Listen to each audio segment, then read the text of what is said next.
world is a vampire sent to drain. We've waged war on whales for centuries and practically exterminated them, and there really is no cause for continued whaling operations in the 21st century.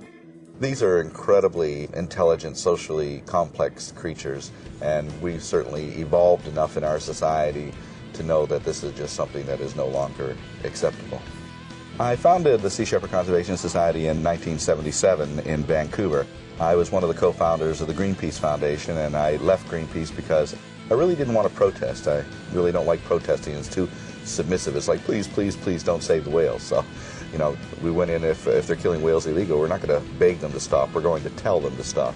We target illegal activities, poachers, and we go in and we physically shut them down. We're there to uphold international conservation law.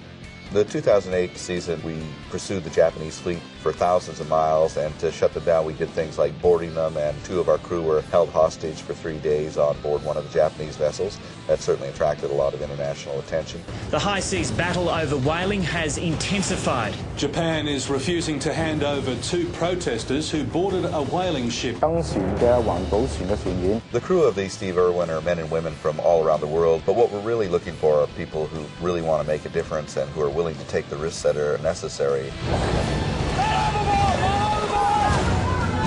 It's an extremely dangerous thing we're doing, primarily because we're operating in one of the most remote and hostile areas on the planet, which is off the coast of Antarctica. And we're also dealing with a very violent opposition, which is the Japanese whalers. So we're having battles with big ships in very treacherous conditions, with weather, with ice, and we have to be extremely cautious to ensure that nobody is injured, and nobody has been injured. I've got an unblemished record in 30 years of doing what I've been doing. The techniques that we use to stop Japanese whaling is primarily intervention, keeping them running, chasing them, harassing them. We use butyric acid, which is really rotten butter. We throw liters of that onto the deck, which makes everything extremely smelly.